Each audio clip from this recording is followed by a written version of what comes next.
Assalamualaikum warahmatullahi wabarakatuh. Perkenalkan, nama saya Gina Bervanturi, NIM 2019 A1H037, kelas 4A PGSD. Di sini saya akan menyampaikan materi tentang penyajian data. Penyajian data adalah cara mendeskripsikan hasil penelitian kegiatan dalam pembuatan laporan hasil penelitian yang digambarkan secara sistematis.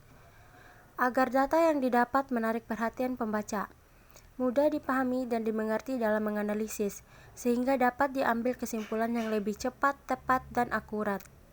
Macam-macam bentuk penyajian data. Yang pertama ada tabel. Tabel terbagi menjadi beberapa bagian. Yang pertama, tabel baris dan kolom. Yang kedua, tabel kontingensi. Dan yang ketiga, tabel distribusi. Yang kedua ada diagram. Diagram juga terbagi menjadi beberapa bagian. Yang pertama, diagram batang. Yang kedua, diagram garis. Yang ketiga, diagram lambang. Yang keempat, diagram lingkung. Yang kelima, diagram peta. Dan yang keenam, diagram titik. Baik, di sini saya akan menjelaskan penyajian data dalam bentuk tabel. Yang pertama ada tabel baris kolom. Tabel baris kolom merupakan tabel yang hanya terdiri dari satu variabel. Contohnya, tabel 3.1. Berat badan siswa kelas A. Berat badan 30-39, frekuensinya 2. Berat badan 40 sampai 49, frekuensinya 5. Berat badan 50 sampai 59, frekuensinya 6. Berat badan 60 sampai 69, frekuensinya 1. Yang kedua ada tabel kontingensi.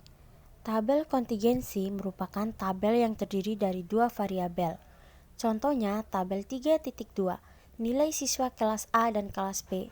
Data 1 sampai data 9 kelas A dan kelas B. Data pertama, kelas A 60 dan kelas B 75. Data kedua, kelas A 70 dan kelas B 50. Data ketiga, kelas A 55 dan kelas B 70. Data keempat, kelas A 75, kelas B 90. Data kelima, kelas A 72 dan kelas B 80. Data keenam, kelas A 60 dan kelas B 75. Data ketujuh, kelas A 65 dan kelas B 72. Data kedelapan, kelas A 67 dan kelas B 78. Data ke-9, kelas A 80 dan kelas B 82.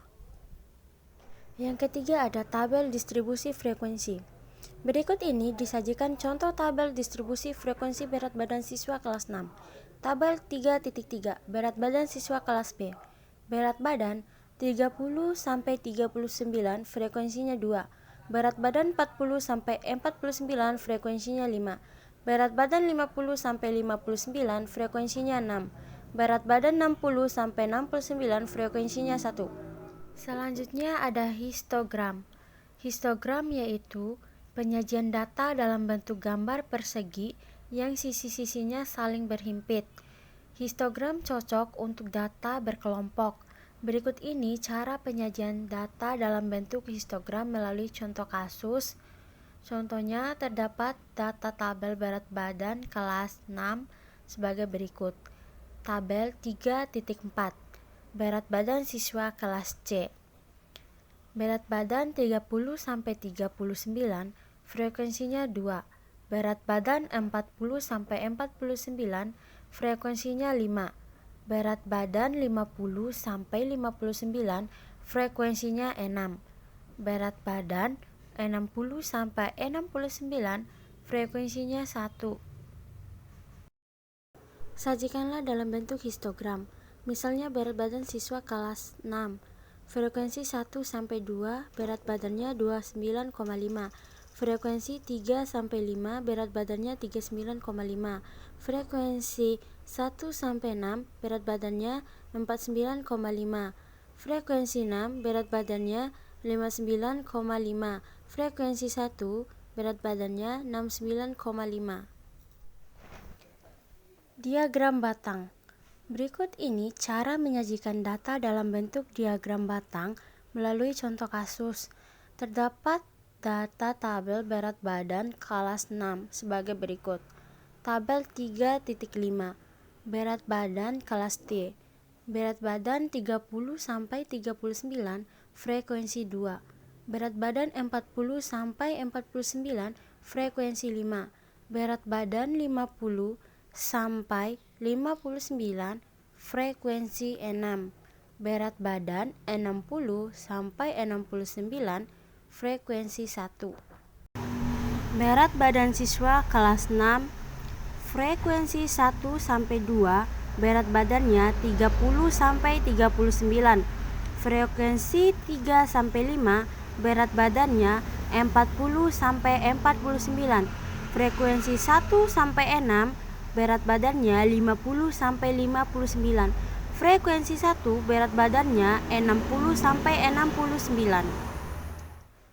Diagram lingkaran.